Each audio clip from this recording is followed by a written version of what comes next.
Class 10th। आज के session में हम एक्सपेरिमेंट लेके आए हैं आपके लिए। एक्सपेरिमेंट जो आपके एनसीईआरटी बुक में एक्टिविटी नेम से मेंशन है। आपका जो करंट चैप्टर है वो है लाइव प्रोसेस। लाइव प्रोसेस में लास्ट सेशन में आप लोगों ने ऑटोट्रॉपिक न्यूट्रिशन के बारे में पढ़ा था। ऑटोट्रॉपिक न्यूट्रिशन में आपने फोटोसिंथेसिस भी पढ़ा था लास्ट सेशन में आपने। और ये जो फोटोसिंथेसिस है इससे रिलेटेड दो एक्सपेरिमेंट आपके एनसीईआरटी में मेंशन है। वो जो है एक्सपेरिमेंट एक्टिविटी नंबर 6.1 है और एक्टिविटी नंबर 6.2 है। आज हम इस एक्सपेरिमेंट को डिटेल करने वाले हैं, इसको समझने वाले हैं। बट उसके पहले हम फोटोसिंथेसिस टॉपिक का एक ओवरव्यू लेंगे और उस ओवरव्यू में ये देखेंगे कि फोटोसिंथेसिस का जो है रिक्वायरमेंट्स क्या है, उसके इंग्रेडिएंट्स क्या है। देन फोटोसिंथेसिस के बाद जो प्रोडक्ट बनेगा वो प्रोडक्ट कैसे आपको फाइंड करना है। ठीक है, तो ये जो है पूरा फोटोसिंथेसिस का ओवरव्यू पहले डिस्कस कर लेते हैं। आइए चलते हैं फोटोसिंथेसिस प्रोसेस के रिएक्शंस की तरफ। फोटोसिंथेसिस प्रोसेस का जो रिएक्शन है वो एक्चुअली मैंने यहाँ पे व्हाइट बोर्ड पे मेंशन कर रखा है। आप देख रहे हैं कि मैंने फर्स्ट, सेकेंड, थर्ड कुछ नंबरिंग कर रखा है। वो एक्चुअली क्या है, वो रिएक्टेंट है। वो क्या है, रिएक्टेंट है।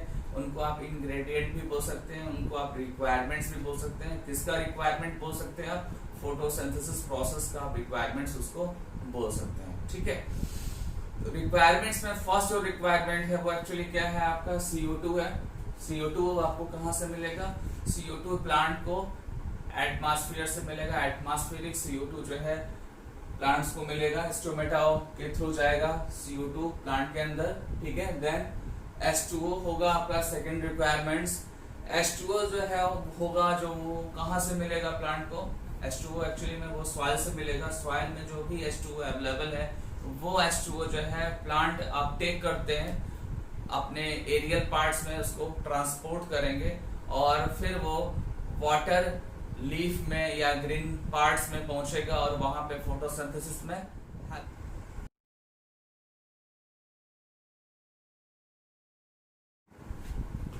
H2O के बाद कुछ हिडन रिक्वायरमेंट्स होती हैं जो आपको पता नहीं है।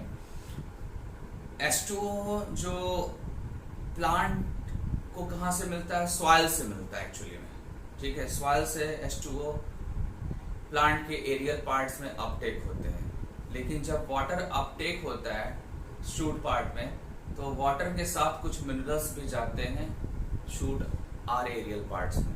ठीक है, और वो जो मिनरल्स होते हैं, मिनरल्स मीन्स लाइक आपका आयरन हुआ या कोई भी डी ब्लॉक का जो एलिमेंट्स है वो क्या है, मिनरल्स होते हैं। और वो मिनरल्स जो होते हैं एंजाइम्स की रिक्वायरमेंट होते हैं। वो एंजाइम्स जो है उन मिनरल्स को कंटेन करके और अपनी एक्टिविटी को मेंटेन करते हैं। ये ध्यान से सुनिएगा, ये एंजाइम जो होता है, एंजाइम को एक्टिव रहने के लिए मिनरल्स की रिक्वायरमेंट्स होती है। और ये जो मिनरल्स है ये सॉइल में है और जब वाटर ट्रांसपोर्ट होता है तो वाटर के साथ साथ मिनरल्स भी एरियल पार्ट में ट्रांसपोर्ट होते हैं।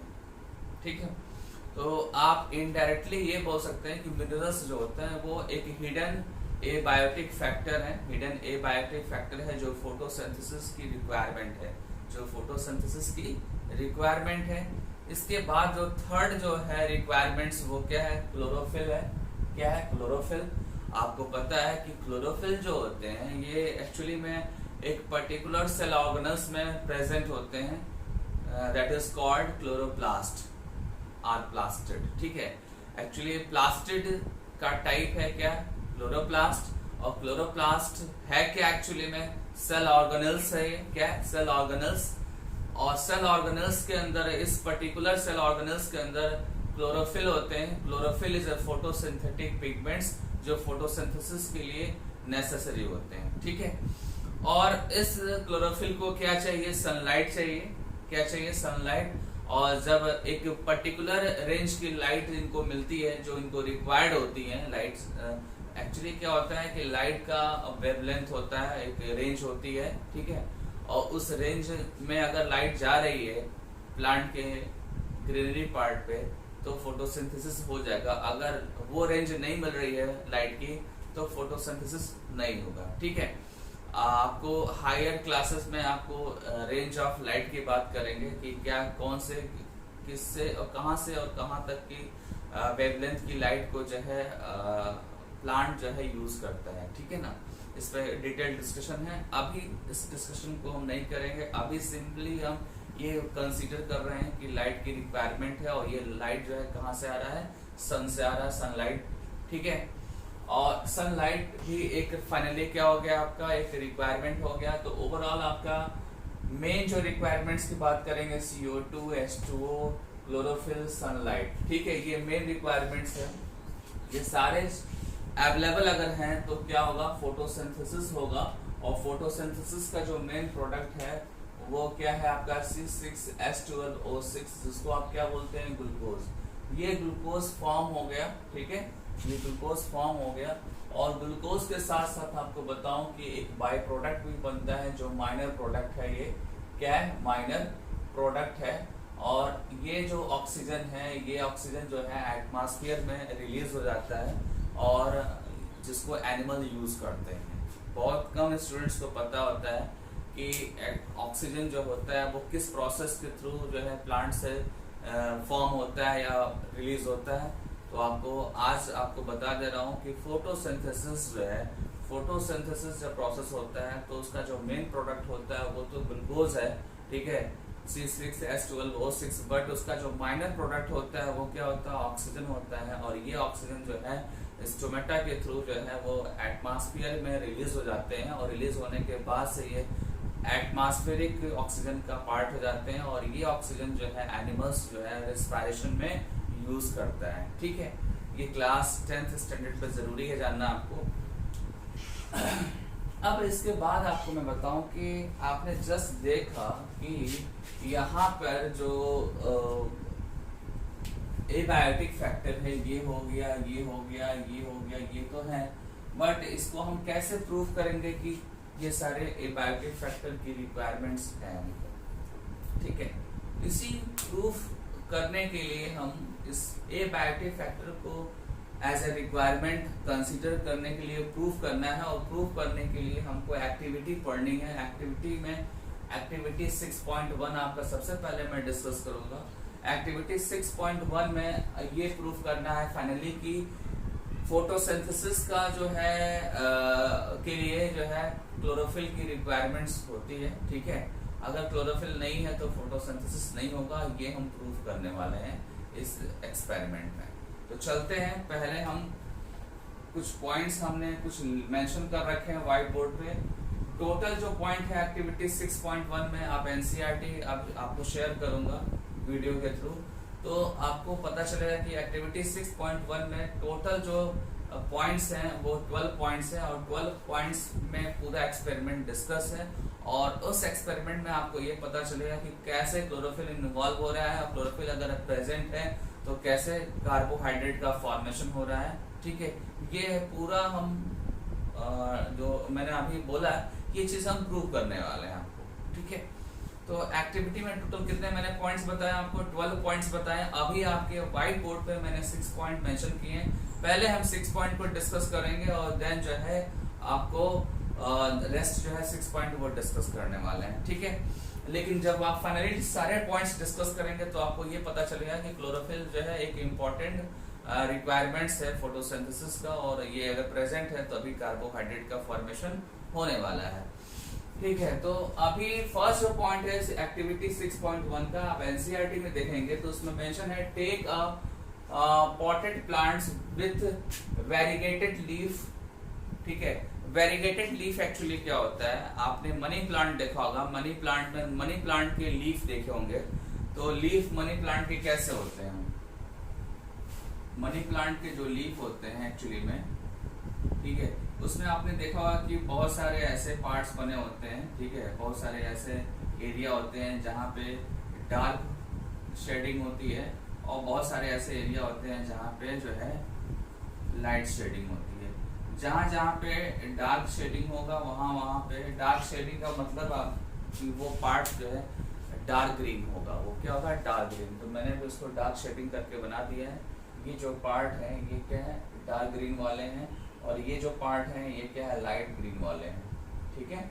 और ऐसा कोई भी आपको लीफ दिखता है तो आप उसको क्या बोलते हैं, वेरीगेटेड लीफ बोलते हैं। क्या बोलेंगे उसको, वेरीगेटेड लीफ, ठीक है। और वेरीगेटेड लीफ एक्चुअली में कहाँ कहाँ पे इजीली अवेलेबल है, मनी प्लांट में और क्रोटन, ये दो प्लांट्स हैं जिसमें आपको वेरीगेटेड लीफ इस टाइप का आपको मिलेगा, ठीक है। मैं एक बार फिर से रिपीट कर रहा हूँ कि जब भी आपको लीफ में आपको कहीं कहीं पे डार्क ग्रीन और कहीं कहीं पे लाइट ग्रीन आपको दिखे या येलो दिखे, इसका मतलब है कि वो लीफ कैसा है आपका, वो वेरीगेटेड लीफ है। कुछ कुछ जगहों पे कुछ एरिया में क्लोरोफिल प्रेजेंट है और कुछ एरिया में क्लोरोफिल प्रेजेंट नहीं है। इस टाइप का हम पहले हम क्या करेंगे, एक लीफ ले लेंगे, ठीक है। लीफ नहीं लेंगे, लीफ के साथ साथ पूरी प्लांट हम लेंगे एक्सपेरिमेंट में। लीफ हम बाद में लास्ट में हम लीफ को वहां से ब्रेक करेंगे। हम अभी टोटल हम एक प्लांट लेके ही चल रहे हैं, बट प्लांट का लीफ मैंने डिस्कस कर दिया आपके सामने। सेकेंड स्टेप में क्या है, keep the plant in the dark room. कह रहे हैं कि प्लांट को हम डार्क रूम में रखेंगे, 3 डेज के लिए रखेंगे, ठीक है। और जब हम डार्क रूम में रखेंगे तो क्या होगा, स्टार्च कंप्लीटली यूज हो जाएगा। क्या हो जाएगा, स्टार्च कंप्लीटली यूज हो जाएगा। तो आपको पता है ना कि सनलाइट के प्रेजेंस में स्टार्च का फॉर्मेशन होगा, कार्बोहाइड्रेट का फॉर्मेशन होगा। बट अगर आप डार्क रूम में किसी भी पॉटेड प्लांट्स को रखते हैं तो पॉटेड प्लांट्स का जो फोटोसिंथेसिस प्रोसेस है वो क्या हो जाएगा, स्टॉप हो जाएगा, रुक जाएगा वो, ठीक है। मैं रिपीट कर रहा हूँ, आपने एक प्लांट ले लिया, उसको आपने डार्क रूम में रख दिया और डार्क रूम में रखा तो क्या होगा, उसके अंदर फोटोसिंथेसिस जो होना था वो हो चुका, अब नहीं होगा फर्दर, ठीक है। और होगा क्या एक्चुअली में, डार्क रूम में रखने से डार्क रूम में जो भी ऑलरेडी पहले से जो प्रेजेंट स्टार्च है वो यूज हो जाएगा, नया नहीं बनेगा, पहले वाला यूज हो जाएगा वो, ठीक है। तो पहले हमको क्या करना है, स्टार्च को यूज कर देना है। देन क्या करना है हमको, अगेन थर्ड स्टेप में क्या करना है कि उस प्लांट को हमको सनलाइट के प्रेजेंस में रखना है। किसके प्रेजेंस में रखना है, सनलाइट के प्रेजेंस में रखना है। और जब आप सनलाइट के प्रेजेंस में रखेंगे उसको, तो कब तक रखेंगे आप, 6 आवर्स तक रखेंगे आप, 6 आवर्स तक रखेंगे। तो क्या होगा, इसके बाद इसके अंदर कार्बोहाइड्रेट का फॉर्मेशन होगा। थर्ड स्टेप में क्या होगा, कार्बोहाइड्रेट का फॉर्मेशन होगा। ये है आपका कार्बोहाइड्रेट C6H12O6, ठीक है। ये थर्ड स्टेप में होगा। और यही कार्बोहाइड्रेट जो ये स्टार्च था, स्टार्च इज आल्सो कार्बोहाइड्रेट, यही स्टार्च जो है डार्क रूम में रखने से क्या हो गया था, यूज हो गया था। और जब आपने अगेन प्लांट को सनलाइट के प्रेजेंस में 6 आवर्स के लिए रखा तो क्या हुआ, कार्बोहाइड्रेट का फॉर्मेशन हुआ, ठीक है। अब फॉर्मेशन हुआ तो उसके बाद हमको क्या करना है, बहुत ध्यान से सुनना है। उसके बाद जो 4th पॉइंट है उसमें मेंशन है, plug a leaf from the plant, मतलब प्लांट से आपने लीफ ले लिया, ठीक है। और mark the green area in it, press them on a sheet of paper. करना क्या है आपको,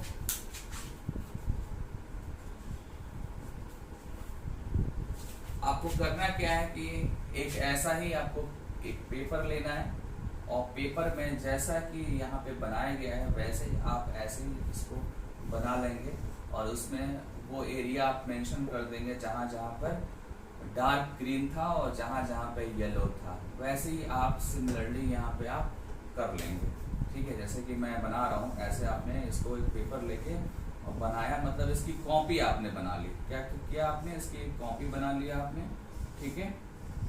कॉपी बना के रख लिया, ये इसलिए रखा क्योंकि आपको ये पता रहे कि कौन कौन सा डार्क वाला एरिया था, डार्क ग्रीन वाला, और कौन कौन सा येलो वाला था। तो ऐसे आपने मार्क करके रख लिया। और अगर आप इस तरीके से मार्क करके पेपर पे नहीं रखते हैं, पेपर या शीट पे नहीं रखते हैं, तो आप ये भी कर सकते हैं कि उस लीफ का आप फोटो ले सकते हैं। आप मोबाइल से या कैमरा से उस लीफ को आप उसका एक पिक जो है, एक पिक्चर उसका क्लिक करके रख सकते हैं ताकि आपके जो है फर्दर स्टडी में वो हेल्प कर सके, ठीक है। तो यही आपका 4th पॉइंट है, इसको ध्यान दीजिएगा। स्टूडेंट्स को यहीं पे प्रॉब्लम होती है कि यहाँ पे एक्चुअली क्या करना है। तो यहाँ पे आपको जो भी आपका प्लांट से लीफ लिया है उस लीफ में जिस पैटर्न में डार्क ग्रीन वाला पार्ट है और येलो वाला पार्ट है उसी पैटर्न में आपको शीट पे बना लेना है, पेपर पे बना लेना। अगर नहीं भी बनाते हैं तो मोबाइल से आप फोटो क्लिक कर लेंगे, ठीक है। देन उसके बाद क्या करेंगे, आप लीफ को, जो स्टार्टिंग में जो आपने लीफ लिया था, ये लीफ को क्या करेंगे, आप बॉइलिंग वाटर में डालेंगे। बॉइलिंग वाटर में आप डाल दिया आपने, ठीक है, कुछ मिनट के लिए आपने डाल दिया। जब आप बॉइलिंग वाटर में डालेंगे तो होगा क्या आपका कि बॉइलिंग वाटर की वजह से लीफ के अंदर जो रिएक्शंस हो रहे होंगे, वो रिएक्शन जहाँ पे हो रहे थे वहीं पे स्टॉप हो जाएंगे, ठीक है। रिएक्शन भी बोल सकते हैं आप, और मेटाबॉलिक प्रोसेस भी बोल सकते हैं। जो भी मेटाबॉलिक प्रोसेस चल रहा था वो बॉइलिंग वाटर के वजह से क्या हो जाएगा, वहीं का वहीं स्टॉप हो जाएगा, और जो लीफ के सेल्स हो जाएंगे वो क्या हो जाएंगे, डेड हो जाएंगे, क्योंकि आपने क्या यूज कर रखा है, बॉइलिंग वाटर यूज कर रखा है, ठीक है। फिफ्थ नंबर जो स्टेटमेंट है, इस स्टेटमेंट को हम फॉलो करने के बाद फिर 6 नंबर पे आते हैं। 6 नंबर में करना क्या है कि हमको अल्कोहल लेना है। अल्कोहल एक बीकर में ले लेंगे, ठीक है, और उस बीकर में ये जो लीफ है यहाँ वाला यहाँ शिफ्ट कर देंगे। जो लीफ आपने बॉइलिंग वाटर में ले रखा था वो लीफ आप यहाँ पे शिफ्ट कर लेंगे, ठीक है। और फिर क्या करेंगे, ये 6 स्टेप पे है आपका, ये जो डायग्राम है ये सपोर्ट करता है 6 वाले स्टेप के लिए, ये डायग्राम सपोर्ट करता है 5 नंबर वाले स्टेटमेंट के लिए, और ये जो 7 नंबर स्टेटमेंट है ये इस डायग्राम के लिए है, ठीक है ना। तो हम लोगों ने 5th नंबर में क्या किया था, बॉइलिंग वाटर में लीफ को लिया था, ठीक है, यहाँ ये बॉइलिंग वाटर है, ठीक है। उसके बाद से वहां से जब निकाला तो कहाँ पे पुट किया इसको, अल्कोहल वाले कंटेनर में। जो अल्कोहल आपने लिया था बीकर के अंदर, वहां पे आपने लीफ डाल दिया, ठीक है। यहाँ पे 5th नंबर में क्या हो गया था, सेल डेड हो गए थे, ठीक है, मेटाबॉलिज्म स्टॉप हो गया था। और यहाँ पे जब अल्कोहल लिया तो अल्कोहल में जो है क्या है, एक ऑर्गेनिक सॉल्वेंट है अल्कोहल, और उसका इफेक्ट जो है क्लोरोफिल पे पड़ेगा, ठीक है, उसका इफेक्ट क्लोरोफिल पे पड़ेगा। लेकिन ज्यादा इफेक्ट कब पड़ेगा, जब ये अल्कोहल को हीट मिल जाए कहीं से। अगर इस अल्कोहल को अगर कहीं से हीट मिल जाएगा तो ये पूरी तरीके से क्या करेगा, क्लोरोफिल को रिमूव कर देगा लीफ से वो बाहर कर देगा क्लोरोफिल को, ठीक है। तो हीट करने के लिए हम 7 स्टेटमेंट पे चलते हैं, 7 नंबर स्टेटमेंट पे।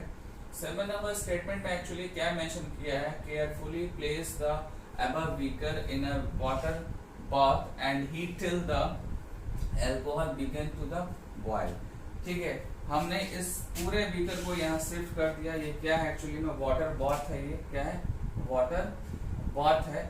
और वाटर बाथ के अंदर हमने क्या रखा, ये बीकर रखा विथ अल्कोहल वाला बीकर। यहाँ पे इसको हम मेंशन कर देंगे कि ये क्या है, अल्कोहल है, ठीक है। और हम इसको नीचे से बर्नर से क्या कर रहे हैं, हीट दे रहे हैं। हीट तब तक देंगे जब तक कि ये अल्कोहल बॉयल ना कर जाए। अगर ये अल्कोहल बॉयल करेगा तो क्या होगा, ये अल्कोहल जो है लीफ के क्लोरोफिल को रिमूव करेगा, वहां से हटा देगा, और कहाँ लेके चला जाएगा, वो इस अल्कोहल में लेके चला आएगा, ठीक है ना। यहाँ से जो लीफ में क्लोरोफिल है वो वहां से रिमूव करके सोल्यूशन में आ जाएगा, ठीक है, इस पार्ट में आ जाएगा। और लीफ जो होगा आपका कैसा हो जाएगा, विदाउट क्लोरोफिल वाला हो जाएगा, ठीक है। तो इस तरीके से 7 नंबर स्टेप आपका कंप्लीट हुआ। मैं एक बार रिपीट कर देता हूँ, फिर 7 के बाद नेक्स्ट स्टेप में डिस्कस करूंगा। पहले हम लोगों ने क्या किया था, हमने पहले एक प्लांट पूरा लिया था। प्लांट वो लिया था जिसके अंदर वेरीगेटेड लीफ थे। क्या थे, वेरीगेटेड लीफ। और ऐसे लीफ किस में हो सकते हैं, मनी प्लांट्स में या क्रोटन के प्लांट्स में हो सकता है, ठीक है। इस लीफ की स्पेशलिटी आप जानते हैं, इसके अंदर बीच बीच में क्या होगा, स्पॉट के फॉर्म में जो है ग्रीन, डार्क ग्रीन पार्ट होगा, दैट मीन्स की क्लोरोफिल वाले पार्ट होंगे। और कुछ एरिया जो है येलोइश होगा या अदर कलर वाले होंगे जहाँ पे क्लोरोफिल एब्सेंट होगा। तो इस टाइप का लीफ लिया। उस लीफ या उस पूरे प्लांट को हमने 3 डेज के लिए कहाँ रखा, 3 डेज के लिए हमने उसको डार्क रूम में रखा। और डार्क रूम में 3 डेज रखा, दैट मीन्स की उस 3 डेज के अंदर उसके अंदर फोटोसिंथेसिस नहीं होगा, और जो ऑलरेडी पहले से प्रेजेंट स्टार्च है वो यूज हो जाएगा 100%। देन आफ्टर उसके बाद हमने क्या किया था, उसको 6 आवर्स के लिए इसको सनलाइट में रखा था प्लांट को, और 6 आवर्स के लिए रखा था सनलाइट में। तो वहां पे क्या होगा, सनलाइट के प्रेजेंस में फोटोसिंथेसिस होगा, ठीक है। और फोटोसिंथेसिस के बाद जो बनेगा वो क्या बनेगा, कार्बोहाइड्रेट का फॉर्मेशन होगा। देन क्या करेंगे, हम लीफ को हम प्लांट से ब्रेक करके और फिर उस लीफ का हम एक प्रिंट हम बना लेंगे, उसका एक जेरॉक्स कॉपी हम बना लेंगे। जेरॉक्स कॉपी बना सकते हैं या आप उसकी इमेज भी आप क्लिक करके रख सकते हैं, बस रिकॉर्ड के लिए कि कहाँ पे किस एरिया में उसका क्लोरोफिल है और किस एरिया में उसका क्लोरोफिल नहीं है। ठीक है, देन आफ्टर क्या करते हैं, उस लीफ को आप बॉइलिंग वाटर में डालते हैं, जैसा कि डायग्राम नंबर 5 में मैंने बताया आपको। देन आप क्या करेंगे, 6 नंबर पे क्या करेंगे, आप एक अल्कोहल वाला बीकर लेंगे और उसमें आप उस लीफ को डाल देंगे। ठीक है, और क्या करेंगे, carefully place the above beaker in the water pot and heat till the alcohol begin to boil. मतलब इस बीकर को जो इसमें अल्कोहल है उसको क्या किया आपने, बॉयल किया, और बॉयल तब तक करेंगे जब तक कि जो है वो अल्कोहल ना बॉयल हो जाए वाटर बाथ के हेल्प से। एक्टिविटी 6.1 का जो 7th स्टेटमेंट था, 7th number statement, 7th number statement को मैंने एक्सप्लेन कर दिया था। अब 8 नंबर स्टेटमेंट जो है एनसीईआरटी का एक्टिविटी नंबर 6.1 में, वो क्या है, what happened to the colour of the leaf, what is the colour of the solution. तो सिंपली ये कह रहा है कि जो 7th नंबर पे आपने परफॉर्म किया था इस एक्सपेरिमेंट को, उसमें जो लीफ है, लीफ में क्या हुआ, ठीक है, लीफ में क्या हुआ, देन जो सोल्यूशन है उस सोल्यूशन के अंदर क्या हुआ। तो मैं बताऊं आपको, लीफ के अंदर जो क्लोरोफिल था, वो क्लोरोफिल जो है वो अल्कोहल, बॉयल अल्कोहल से क्या हो गया, रिमूव हो गया, और वो कहाँ चला आया, सोल्यूशन के अंदर चला आया। ठीक है, तो ये थोड़ा सा ग्रीन अपीयरेंस ले लिया सोल्यूशन, और यहाँ पे जो आपका लीफ था वो विदाउट क्लोरोफिल हो गया, तो वो ऑलमोस्ट जो है येलोइश जो है टाइप का ये लीफ हो जाएगा, क्योंकि यहाँ से क्लोरोफिल रिमूव हो गया। देन क्या करेंगे, लीफ को निकाल लेंगे बाहर हम। ठीक है, ये मैं 9 नंबर स्टेटमेंट डिस्कस कर रहा हूँ। लीफ को हमने बाहर निकाल दिया, ये लीफ अब कैसा हो गया, ये लीफ के अंदर जो है क्लोरोफिल नहीं है। ठीक है, और देन हम बाहर से क्या ऐड कर दिए, इसमें आयोडीन का डाइल्यूट सोल्यूशन डाल दिया। आयोडीन का डाइल्यूट सोल्यूशन जब डाला तो जहाँ जहाँ पे क्लोरोप्लास्ट थे ऑलरेडी, ठीक है, पहले अभी भी है क्लोरोप्लास्ट, यहाँ से क्लोरोप्लास्ट से जो है आपका सिर्फ क्या निकला है, क्लोरोफिल निकला था प्रीवियस एक्सपेरिमेंट में, प्रीवियस स्टेप में।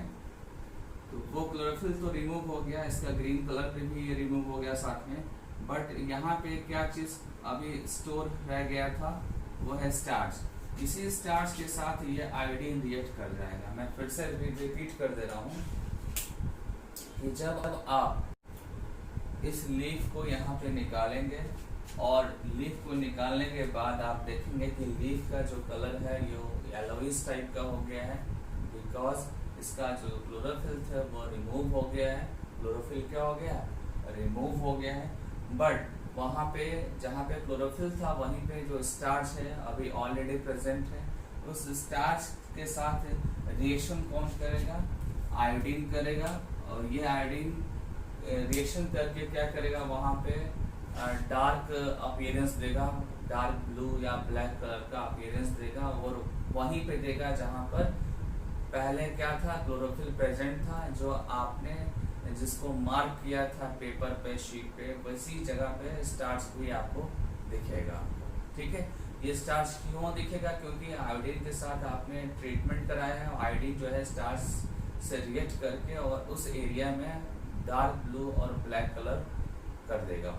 ठीक है, तो ये आपका हो गया पॉइंट नंबर, मैंने इनडायरेक्टली मैंने पॉइंट नंबर 12 डिस्कस कर दिया आपका। 11 में क्या था, 11 में सिंपली हमको जो आयोडीन हमने लिया था लीफ पे, उसमें जो आयोडीन का एक्सेस सोल्यूशन था उसको हमने क्या किया, उसको वाटर से रेंज आउट कर दिया, यहाँ रेंज ऑफ कर दिया। ठीक है, और मतलब हटा दिया आयोडीन को आपने, और जो आयोडीन बचा होगा वो रिएक्ट किया होगा स्टार्च से, और वही जो है डार्क ब्लू और ब्लैक कलर के लिए रिस्पॉन्सिबल होगा। ठीक है, तो फाइनली जब हमको ये मिल जाएगा कि डार्क वाला एरिया जो है वहाँ पे स्टार्च है, और स्टार्च इसलिए क्योंकि ये एरिया डार्क ब्लू और ब्लैक हो गया है। अब इस चीज़ को आप पेपर जो आपने बना रखा था, या जिस पे आपने फोटो क्लिक करके रखा था जो आपने, उसके साथ आप कंपेयर करेंगे तो आपको लगेगा कि जहाँ जहाँ पे क्लोरोफिल था वहीं वहीं पे स्टार्च भी दिख रहा है ब्लैक और डार्क ब्लू कलर में। तो ये आपका एक्सपेरिमेंट फाइनली कंप्लीट हो गया है। तो फाइनली क्या हुआ आपका, फाइनली आपका ये एक्टिविटी 6.1 फिनिश हो गया। ठीक है, एक्टिविटी 6.1 में जितने भी पॉइंट्स थे इसको एक बार आप रीड करेंगे। ठीक है, और मेरे वीडियो लेक्चर्स को देखेंगे तो आपको सारी बातें अपने आप समझ में